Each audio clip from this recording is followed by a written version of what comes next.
Hi, my name is Alex Nawaz, and I'm going to answer some questions about spinal cord injury for Spinal Cord Injury Awareness Month.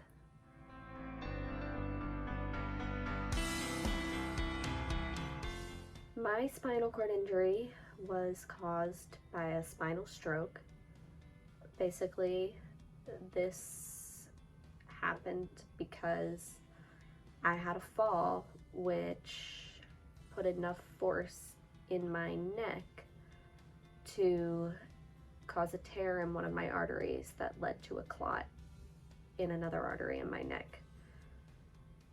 And that left me with a cervical spinal cord injury.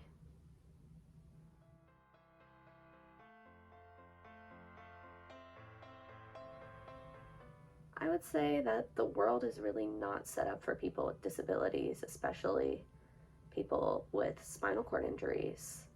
There's a lack of accessibility universally everywhere, and even places that are accessible don't go far enough. I mean, think of beaches or outdoor spaces. Most of those places are not accessible naturally, and not too much has been done to change that.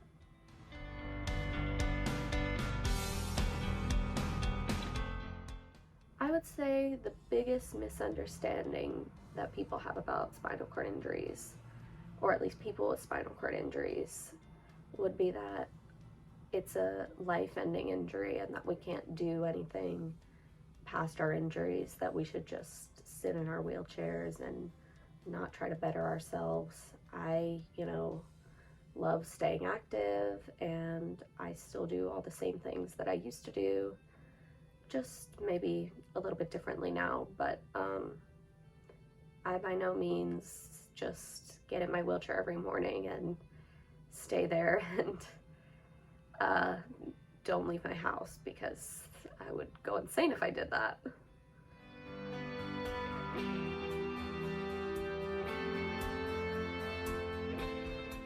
As far as adjustments to my life, I definitely am more patient now.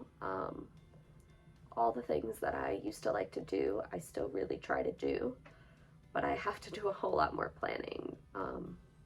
Travel, for instance, is a lot more planning than it used to be.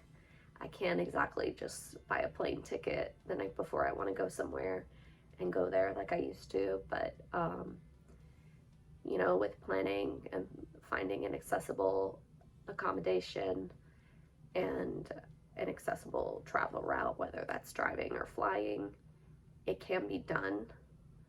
And I don't think that lack of accessibility should hold you back. You just have to find a way to make it work for you.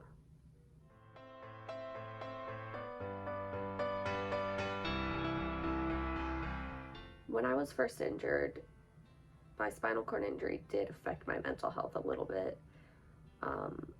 I had a little bit lower confidence. I just was kind of unsure of myself. But I realized that most of that came from other people's assumptions of how I should feel or what I should do, or, how I should go about my life. Of course, we all have our days where we wish our circumstances were different, but I just channel that into my recovery and my exercise and working out, and just try to be as strong and as recovered as possible.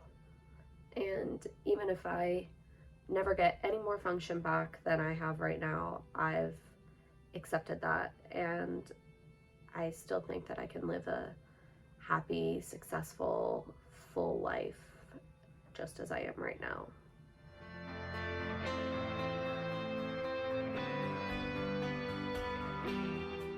Before I came to Shirley Ryan AbilityLab, I could take 0 steps. As I mentioned, I'm a very active person.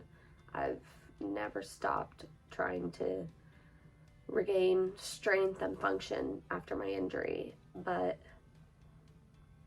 I still couldn't take any steps or really do anything with my legs before visiting Shirley Ryan AbilityLab. And now I can take hundreds of steps, maybe even thousands. I'm doing gait training every day there, and I've really seen a tremendous positive trend in my recovery since visiting Shirley Ryan AbilityLab. I'm not 100% back to walking. I still need body weight support, but I'm 10,000 times better than I was before I came here.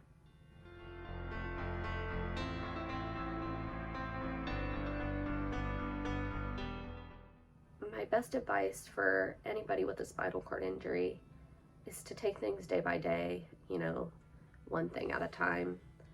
You'll eventually get to where you want to be, but, the going is slow in the beginning. I would say make goals for yourself, and slowly you'll be able to accomplish them. Start with a small goal and then build from there. You don't have to do everything all at once. Rome wasn't built in a day.